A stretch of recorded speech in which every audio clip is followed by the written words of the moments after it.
Welcome to the Underground, the Steel City Underground, the black and gold standard for Pittsburgh Steelers coverage. Now, here are your hosts, Joe Kuzma and Brian E. Roach. Hello, everyone, and welcome to another edition of the Steel City Underground podcast. My name is Joe Kuzma, and today I'm joined once again by the host who doesn't like toast, Mr. Brian E. Roach. Brian, how you doing? Swagging. Yeah, it's a special day, man. We have a special guest joining us once again. We have been blessed. We have been very fortunate here. This has been one heck of a month for us when it comes to guests and interviews here on the Steel City Underground podcast. And we have yet another special guest that will be joining us on the line here in just a moment. He is a former Pittsburgh Steelers cornerback. I think everyone knows the name Ike Taylor, a two-time Super Bowl champion, has played. He was drafted in 2003, played under Bill Cowher and Mike Tomlin, and he's here to share all of his insights from playing in the NFL to both of those head coaches and some more. So at this time, we would like to introduce two-time Super Bowl champion Ike Taylor. Ike, how are you doing today? I'm good. How you doing? Not too bad. Thank you for taking time out of your busy schedule. And, we have a handful of questions here and hope we could fit as many in as possible. We really wanted to start with, I don't know if you got to hear the opening to the show, but, we do some goofy things here, and Brian's the host who doesn't like toast, and he's heard that you're quite the breakfast guy. Are you cool with toast, or are you a non-toast guy like Brian? Yeah, I'm a breakfast guy all the way.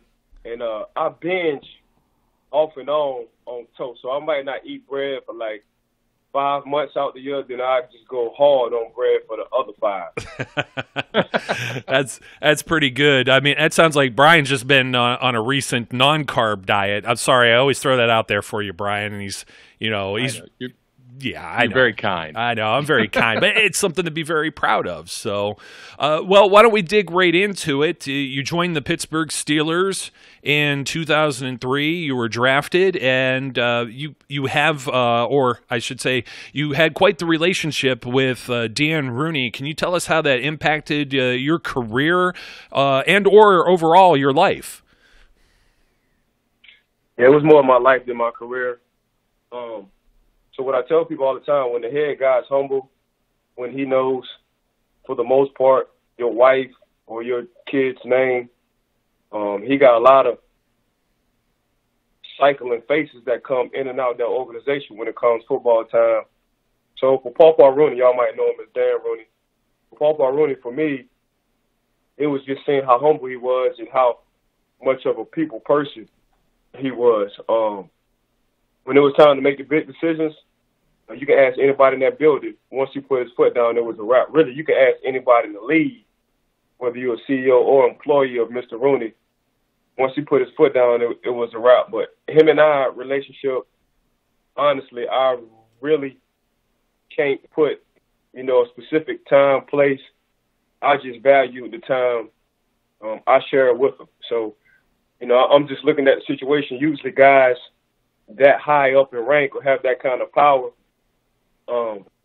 they really don't want to talk about what they do at work. So for me, how I hit off with Papa Rooney was, the way he was dressing. I always had them high waters, had them penny loafers showing, had them crooked socks on. I said, I used to walk up to him and be like, Papa, I know wife ain't let you out the house like that. You must have went to another closet and rearranged your whole wardrobe.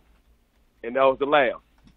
So, and I always thought once you can get somebody to laugh, you kind of can open the door and somebody's feeling more comfortable with you. So I just took it from there. So it went from his briefcase he didn't have for 50 years to his penny loafers he didn't have for 30 years. Like, he wasn't materialistic. He just but I kept bugging him about something that was off script. It was not football related.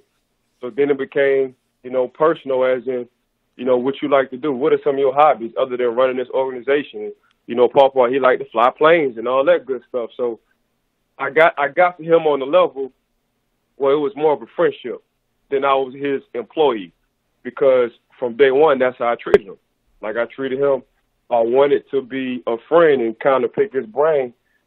Well, this organization to run so long and be so successful, how and why, So that's what I wanted to know about it. And he just took a liking towards me. Then it became, if everybody probably know that famous story, like I was tired one day. I didn't went out the whole night. We had practice. I went from straight to going out, hit the weight room after the weight room, went to meetings after meetings, went to practice, and I was tired. But I always go say hi to Pawpaw before I go home. I made it a point to go say hi every day before I went home. So I went up, and him and I was just talking, and before one thing led to another, I was so tired, I just fell asleep on his couch. And 3 hours later, I woke up like, man, I done missed. You know how like you just wake up in a panic because you feel like you just missed the whole day. Mm-hmm. I woke up like, where I'm at? I'm still in the Pawpaw Rooney room. Pawpaw Rooney told his son, Art, to go home, shut the door, gave me a pillow, worked in his son's office for the next 3 or 4 hours. I was like, honestly, I was kind of amazed. I told everybody I knew back home. Like, bruh, what I'm about to tell y'all, man, I know you ain't about to believe this, but this would just happen. And it was like, dang, you got a cool ass owner. So, but little did I know he wasn't like that with everybody, So, and then it comes down to when Pawpaw passed away. Now, just imagine everybody in Pittsburgh still in history who came through that door that he could have picked, that his family could have picked, that he could have wrote down. Just think about it.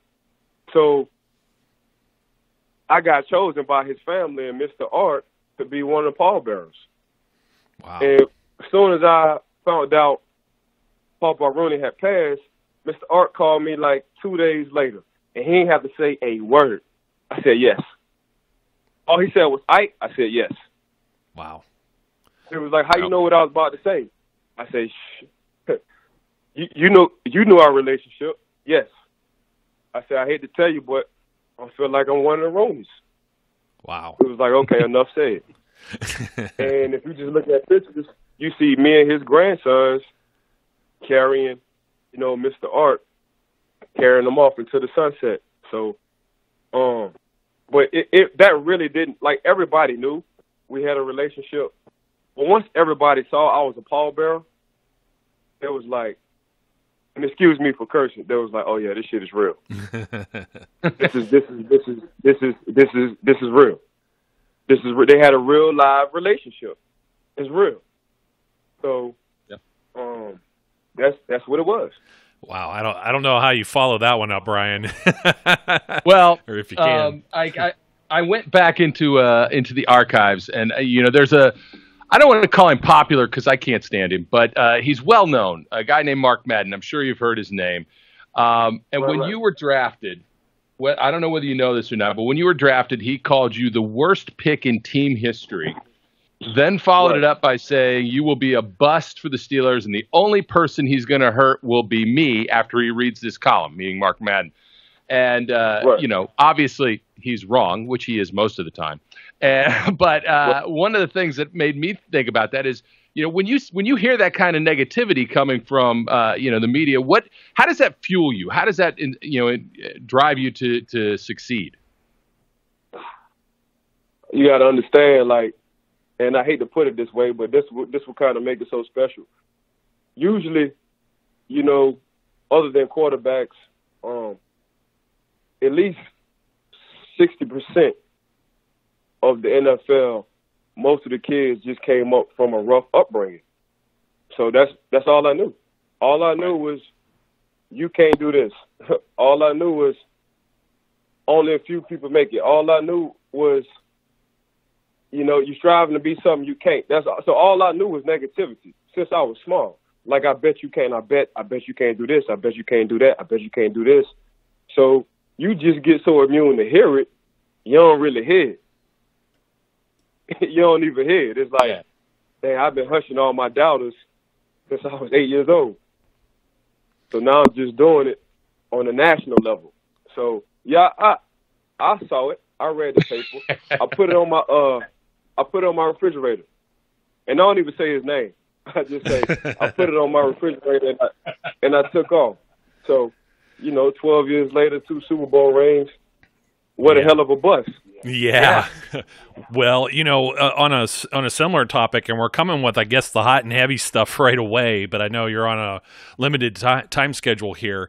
And I'm going to try and phrase this in the best way is to not be offensive, but I'm sure you've heard this in passing from many other people. And it's basically, it's about your career and interceptions. There's a certain perception, I hate to say it, but hands of stone over the years. Right. Do you think that's fair? Right. I mean, because then in the postseason you had some pretty big turnovers, pretty big plays, especially there was one in the Super Bowl as well. Man, it's being honest with yourself. I don't know if y'all ever watched the Eminem movie. Is it 8 Miles? Yeah, 8 Mile. 8 Mile. Yep. If you watch that movie, 8 Miles, Eminem starts off rapping about himself. And when you battle rap, you always rap about somebody that's negative towards them or something they really can't do. So for me, I always took that Eminem battle rap and was like, I'm going to go out and say this is what I need to work on and this is what I'm limited at doing. One was catching. So people used to say it all the time, and I just tell them, like, I know. Like, bro, you can't catch a cold in Alaska. I know. Like, that's just how it was, and I acknowledge it. But one thing Coach LeBeau told me, and you know Coach LeBeau, what he called 63 interceptions. Yeah. Mm-hmm. Coach LeBeau, Dickie called 63 interceptions. He say, you do something that will never get looked at, but it's always an issue with playoff games when it comes down to a corner. And I said, what's that, Dickie? Because we call him Dickie. He said, you're probably one of the best tackling cornerbacks I ever had. He said, what people don't understand is interceptions are fine. It's game-changing. You can get to Hall of Fame. You give your offense more opportunities, more possessions. You get to go to Pro Bowls.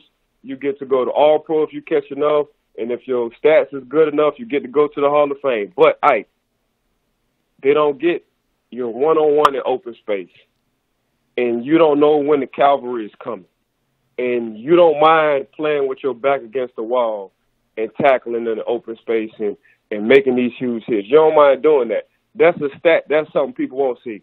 Now, you can see how your peers love you out there. They love you because of that. They love you because they know, okay, if such and such catch the ball or such and such break a wide open. Just look at the corners in the playoffs who duck running backs. Look at the Saints games. Yep.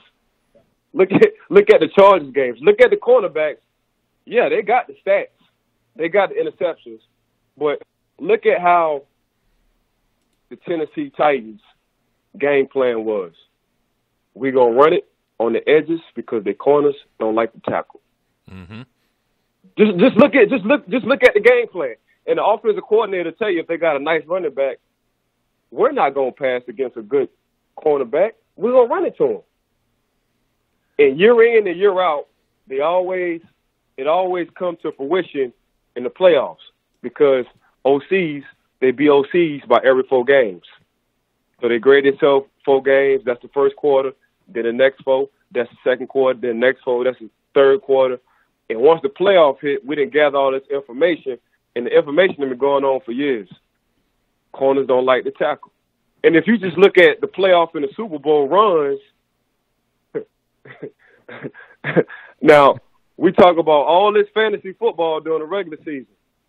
It comes down to running game and defense. Yep. If you look at the Chiefs and ask Hardman and the rest of those guys on the offensive side, what was their game plan? They said, we knew we had to run the ball. If you watch the San Francisco 49ers, what was their game plan? Run the ball. So now, out of all these stats, and I said this, getting off topic, but I said this during the season. I said Buffalo and Tennessee going to make a run deep in the playoffs. They was like, man, you smoking. I said, no, I ain't smoking nothing. I said, this is what I'm telling y'all. This is exactly what I'm telling y'all. They have a playoff recipe. How we won Super Bowl, and I'm looking at how we did it. Yep. We won it by defense and running the game. Regular season been gonna go crazy. Now, don't get me wrong. That Tampa Bay in Tampa, what we did to Arizona, that last drive, Ben kind of lost his mind and took off. He had a hell of a drive. But if you just look at how teams are built, and I want y'all to do this, just go through the regular season. It's gonna be they're gonna be boring teams. They're not gonna score high. They're not gonna be flashy, but they're gonna run the ball well and have a good defense. And you're gonna see that team making a push in the playoffs. Now, getting back to me, y'all couldn't catch, man. We all knew that. But for the playoffs, oh man, I had them sticky fingers. So that's what I tell people all the time. Pittsburgh didn't keep me around because I was getting interceptions. Pittsburgh kept me around because I was a hell of a tackler in the playoffs. They know I was going to give them more possessions. Oh, we knew that. Yeah, we definitely knew that. So one of the signature lines that you've got, and one of the things that made a lot of Steelers fans probably fall in love with you as they watched Monday Night Football or Sunday Night Football was swaggin'. Where does that come from? Oh, that was a word. Like, that was a word that was brought up in New Orleans. Like, I ain't gonna say brought up in New Orleans. It was just heavily used in New Orleans. So, I was just like, I said, yeah, man, that's me. I said, what that word mean? And it was like, the Urban Dictionary for swag. It means, having a lot of confidence, being sure of yourself, thinking different, playing different. Your whole attitude, walking different, eating different, wearing different clothes. You just try stuff people might call weird.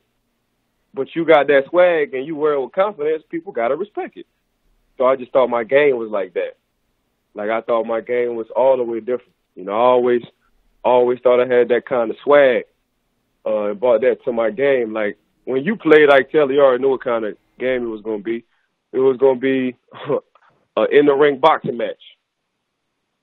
Yep. That's what it was going to be. If I felt like you was getting off on me and you was looking to have a good game, we was fighting.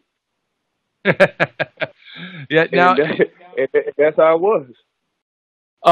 Now, in other interviews, I've heard you also mention that you had, in the last couple seasons, you had your helmet retrofitted to add headphones, and you actually listened to an iPod that was hidden in your jersey. Man. Does that kind of stuff go on more than fans know? Hell no. Ain't nobody even know.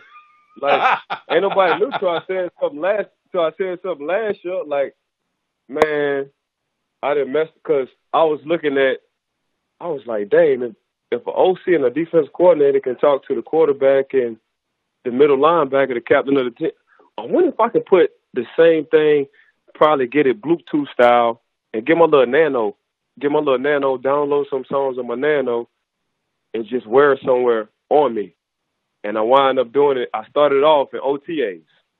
Yeah. And, that thing, once I kept that nano charged, and I downloaded all the songs I want for about 3 hours, I said, oh, Lord, I'm about to change the game. So, my teammates, they what's that noise? And I put my helmet to them. It was like, this dude right here, cutting up. Something else. But, yeah, I did that for like my last 4 years. I was on there having music in my helmet. And, I mean, that defense that you were part of, you played with a long list of names like, James Ferrier, Debo, James Harrison, Aaron Smith, Casey Hampton, Brett, Kiesel, and some Hall of Famers now like Troy and Jerome and Coach Cowher. What was it like to take the field with that group? Was that confidence and that swagger, just part of everybody's game?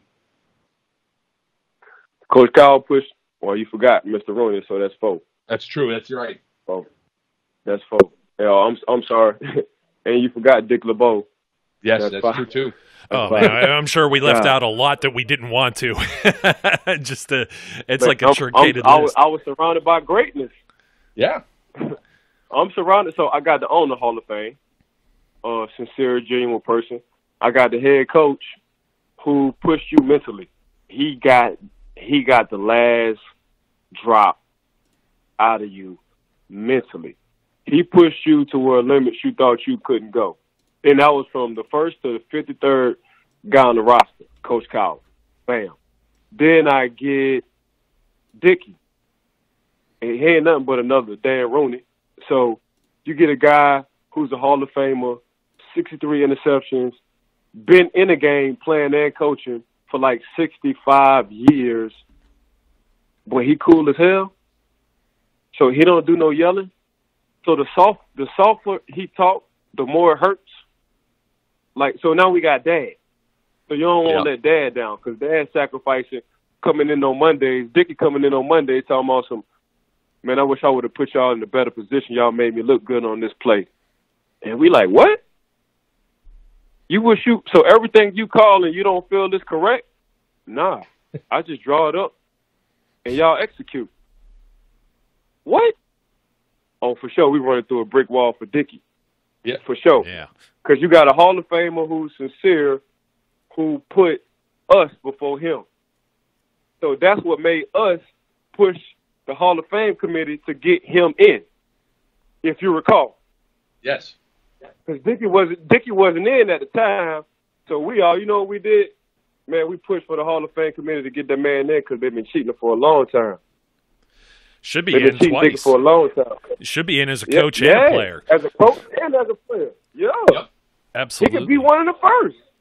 Yeah, I think he would definitely be deserving of the honor. And you know what? Speaking of Hall of Famers and running through brick walls, really a good comparison here. Jerome Bettis. I mean, you were there for the final ride, the whole Super Bowl. Whole Super Bowl 40, you guys must have felt like running through a brick wall for him to get it done for his final season. That was how unselfish we was as a team. That was unselfish. That was all unselfishness as grown men. What a Super Bowl at? Oh, it's in Detroit. Hey, Bussy, how many years you think you got left? Bro, this might be my last year. Hey, fellas, and that's coming from Joey Porter. Hey, fellas, make sure we get Bussy home and get him a ring. Oh, so Bussy, you want to get this ring? Yeah, y'all come to Detroit, man. You know Mom's over there. She going to cook up for you. Man, when we got to Detroit and we made that push, because I think at the time Chicago was on fire. And I clearly remember the snow came down late. We was coming back. And at the time, I think Brian Urlacher was like league defensive MVP or just got off of one. He was on fire. That Tampa 2 defense was on fire in Chicago. And it was short yardage, and Bussy ran them over. And that set the whole team on fire. After we saw that, we was like, yeah, we about to win the Super Bowl. For sure, we about to win the Super Bowl. So we wound up making that push, and Bussy he's a true professional.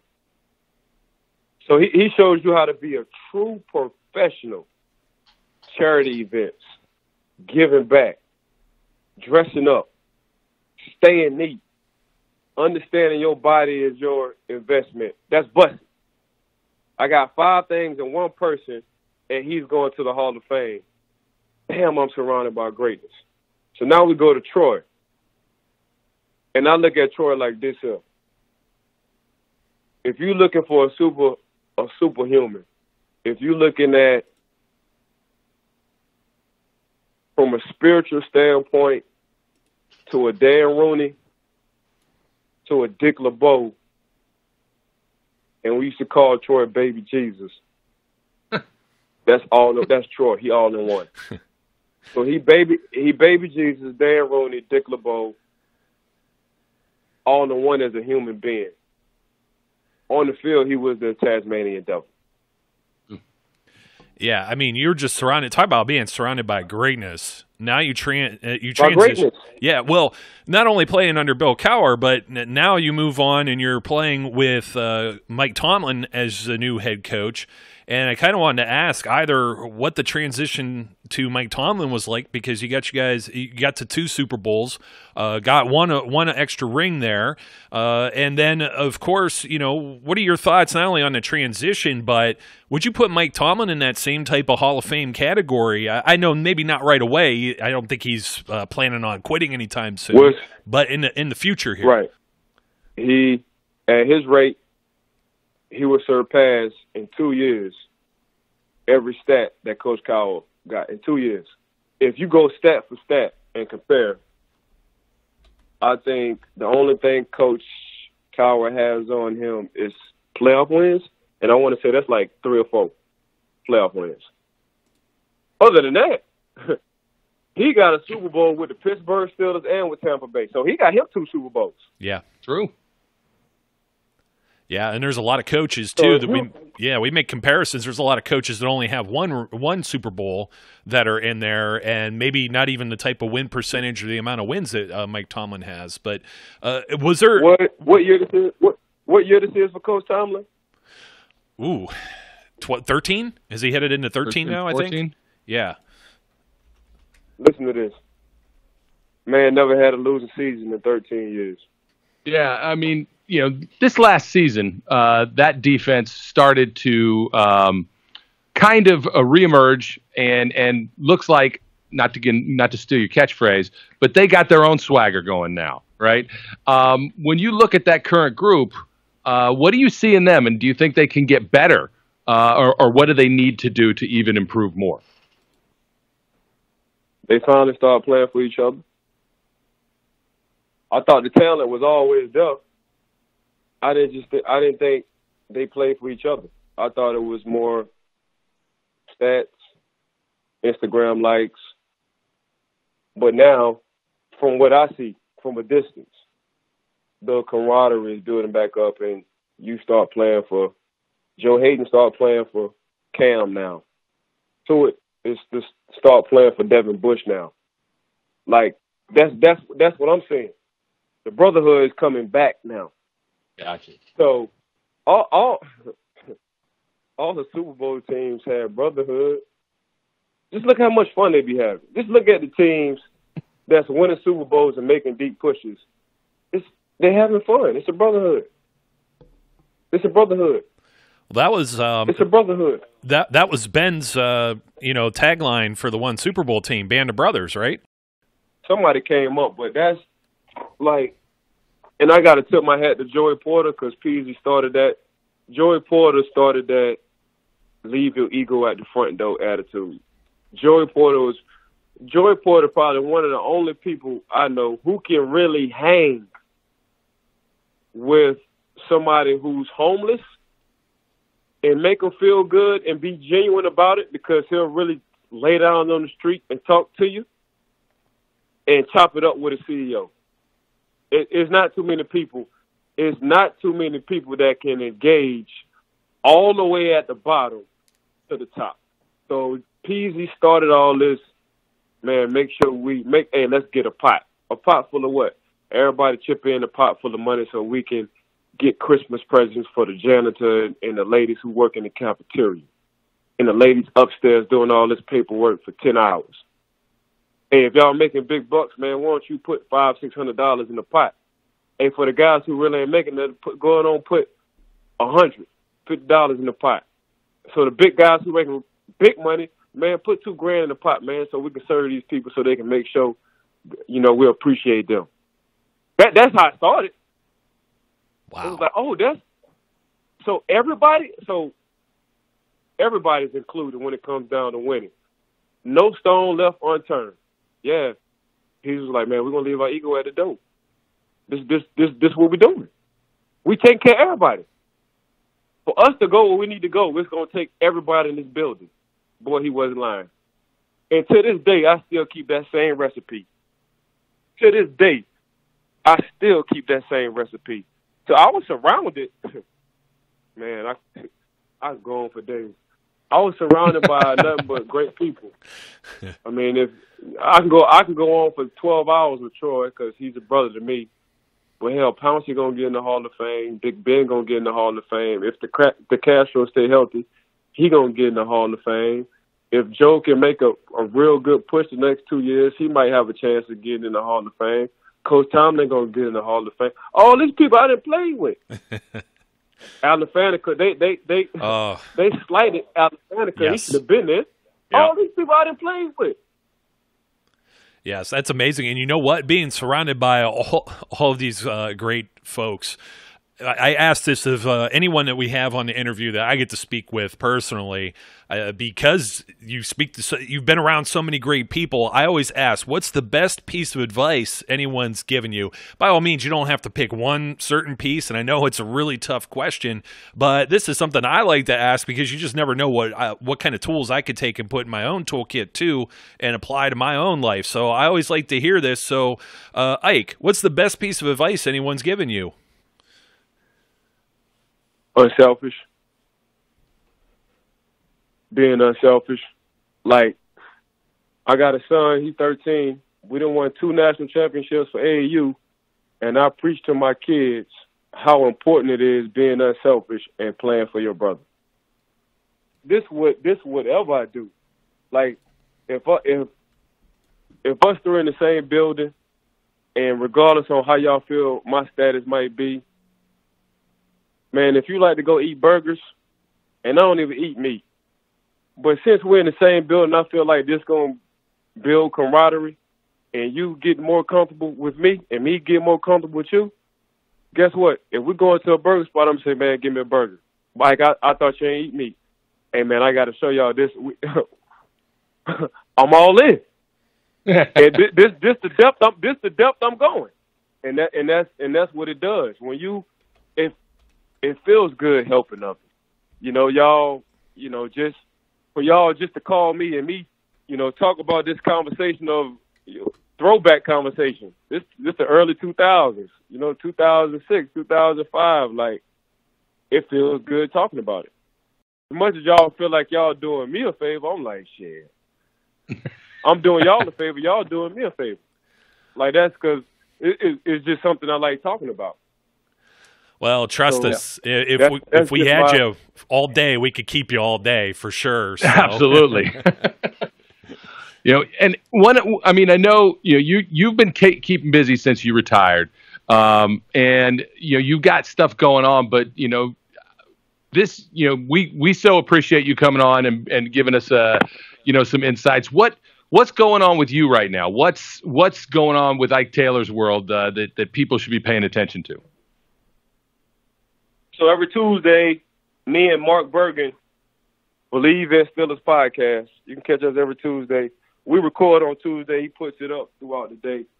You can check that out. But for me, to be honest with you, I'm staying busy when it comes down to, networking with Julia, Miss Julia, my PR lady. But for me, I love being a dad and coaching my son and his homeboys.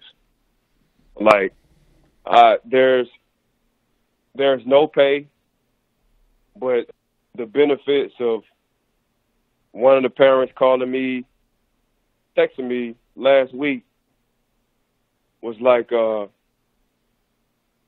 my other kid, he plays soccer, and he tweaked his hamstring, but his parents thought he tore his hamstring, and he told his parents, well, Coach Ike said it's a difference between being injured and hurt. That I'm hurt, but I'm not injured. And my teammates need me back on that field for soccer. I was like, yes. So that nice. Kind of impact, like, but for me, it's being a dad. It's being a dad. There's nothing better. Both Joe and I can relate to that. Better. There's nothing better, man. Yes, absolutely. No. Brian, obviously, Brian's a little bit older than myself. I'm about the same age as you. You maybe got a year on me, so I could definitely relate. I have a 6-year-old right now, and she runs around and keeps me busy. And basketball and swimming right now, soccer in the future, hopefully. So we'll see. And then Brian has a good story. And Brian, we could end the episode with your March of Dimes drive that he always talks about. But that was big and instrumental in his own life too with his daughter. Yeah, my daughter was born premature. She was only 14 ounces when she was born at 25 weeks. And so she spent 6 months in the hospital. The doctors told us she'd never make it, all kinds of things. And so, she's 19 now. Ha ha. Talk about the Mark Madden snub there. Right. She showed the doctors. Man, the power of faith. Yep. And prayer. Absolutely. It does wonders. I mean, she, as I said, she's getting ready to head off to college and has been an honor student. And so we do, every year we do a March of Dimes walk because they did so much stuff to help her when she was in the hospital. And so everybody that listens, they know I'm going to start announcing it soon. Don't worry. Okay. Yeah, it just popped into my brain. I got the email reminder today, Brian. So. Thank you. But hey, thanks. Yeah, thanks for joining us, Ike. I know you had a limited amount of time, and we've probably kept you too long already. So we do appreciate you just as much as you appreciate us. Which trust me, I speak for both me and Brian here. It's truly humbling, and we're going to see how many more of your teammates, particularly in the secondary, we can have on the show, and maybe we'll even have you back in the future. We've had Bryant McFadden on a few times too, so we're making our rounds now. It looks like. I appreciate you, fellas. Thanks for having me on the show too. Absolutely. Thank you. And folks, once again, two-time Super Bowl champion, former Pittsburgh Steelers cornerback, played for Bill Cowher, played for Mike Tomlin, played for Coach Dad, played with a lot of great players. And, it's just, again, like we said, it's humbling to us. I mean, it's obviously he's very humble with knowing everybody that he's played with. That was great, Brian. And, we had a couple more questions, but geez, I always ask somebody, tell us something we don't know about you. He came right out the gate with that, with the Mr. Rooney story. So I know he had to run. He was busy. He fit us in, but a good time as always. Absolutely. And, I'm sitting here looking at my Ike Taylor jersey, hanging on my wall with my Ike Taylor pictures as we're talking to him, thinking, man, because Ike's been one of my favorites. I'm one of the ones that says if he, and he admitted, if he could just catch the damn ball, I feel terrible. He'd have been in multiple Pro Bowls. Yeah, I feel terrible asking him that too. It's just I feel like a jerk. I mean, I do, but you know what? It's the burning question. And he makes a good point. The thing is, Ike was a grown. I wanted to tell him about grown ass man, but Ike was a grown ass man as a cornerback. He shut down guys. Consistently throughout. His career, he took the AJ Greens, whoever the top receiver was on that opposite team, and he kept them under wraps. And that's, you can't underplay that with him. And the fact that he didn't get the stats for interceptions, that's one of those things. It's a glory thing, and that's what they judge certain things on. But, man, you have to know those guys in that locker room thought he was great because, anybody who watched him play knew he was a great cornerback. Oh, no doubt. I mean, it's the same thing we get accused of being on Steven Nelson's jock, and it's completely what we expected. And he doesn't have the Pro Bowl or All-Pro recognition, but he has he's right there neck and neck with the guy who was named the defensive MVP of the league, and Stephon Gilmore. So, even myself, I know I'm biased, and I shouldn't even say dislike. That's not strong enough of a word for what I think of the New England Patriots. I know it's not that I don't think Gilmore was deserving or anything, or not deserving of it, but it's one of those things where it goes quietly by your eye. It's not the big sack totals or all the turnovers of like a TJ Watt. Those are all the exciting things, and this is why we always talk about. You say linemen are sexy. I'm not against linemen being saying that they're sexy or not. Sexy or whatever, draft picks or players or anything like that. Alan Faneca getting snubbed, but I've always understood from even a very young age, it was something instilled in me by my uncle who really got me into the game of football. That hey, the play along the trenches, man, that's really important. You got to have an offensive line, you got to have a defensive line, and by the same tokens, there's guys who do all the dirty work, and you don't really realize just how good, or I should even say, great of a player Ike Taylor was until you no longer have them. Yeah, absolutely. So, hey, Brian, thank you too, buddy, for tagging Hey, along Joe, with me. thank you, know? man. Hey, and Absolutely. and more fun stuff to come, I hope. And again, I know he's not on the line; he had to scoot out. But thank you again to Ike Taylor. My name's Joe. His name's Brian. We, as always, thank you for listening. Don't forget to like, comment, and subscribe. And we always encourage everyone out there to be safe, be good, and we'll catch you later. We would like to thank you for listening and remind our listeners to follow us on social media and our website, www.steelcityunderground.com.